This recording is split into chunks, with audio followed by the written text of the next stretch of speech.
Hi everyone, it's LaShonda from Labors of Love with another Therapy Thursday video.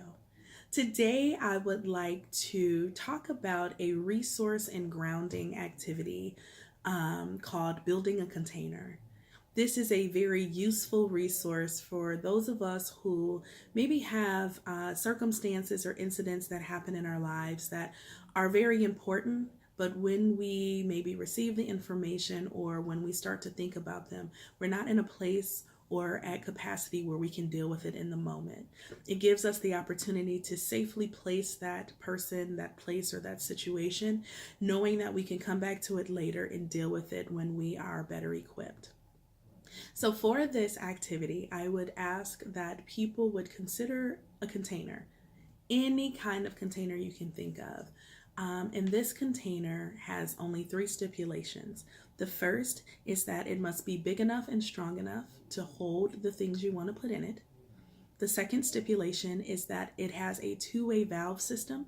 And what that means is that you can put things into this container, but you can also take things out of the container. And the third stipulation is that the inside of the container is comfortable enough that the things you're putting in it won't want to escape.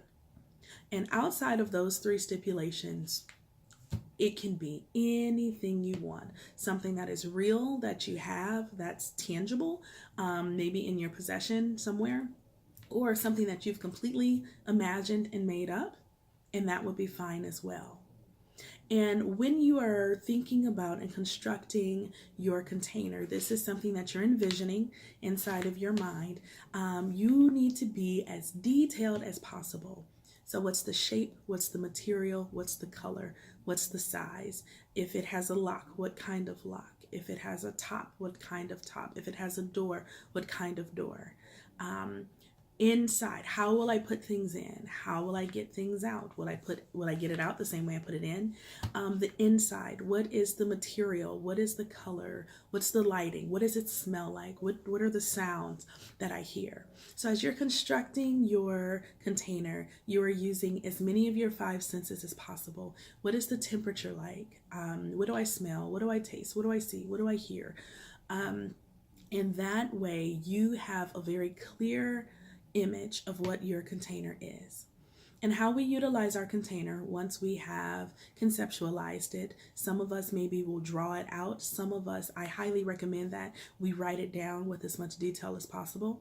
And after you've constructed your container, you are able now to utilize that to put circumstances or people or events inside. So a couple of examples of how one may use their container.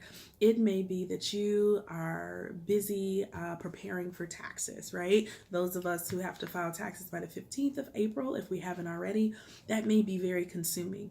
Well, there may be some things that pop up at work, and it's very important. It's not that it's not important, but you're like, I can't deal with this right now. Or perhaps your taxes are the things that you can't deal with right now because some other circumstance has popped up. And so you can take that and envision putting that in your container. It's not that those things that have come up or your taxes are not important. It's just that in this moment, I do not have the capacity to manage it. And when I get capacity, I can pull that out of my container and utilize and manage it and deal with it.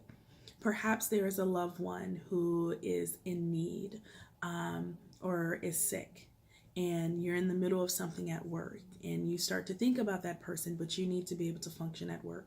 You can place that person inside of your container. It's comfortable and it's safe. And it's not that they're not important, but you've put them somewhere safe so that you can finish functioning at your day at work.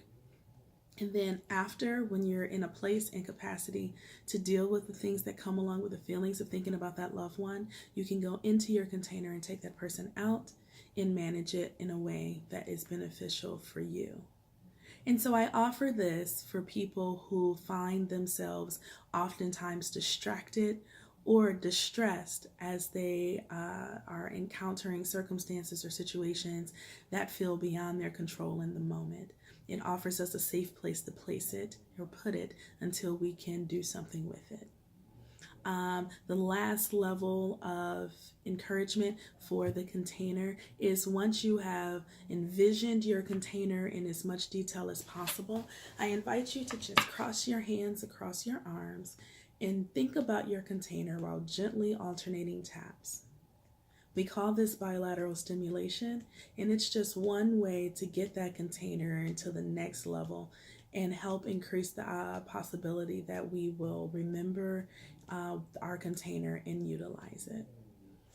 If you find that you are dealing with a lot of circumstances or situations that are making daily life difficult or challenging, Labors of Love would be honored to walk alongside you on that journey. Please reach out to us at www.thelaborsoflove.com. We'd love to hear from you.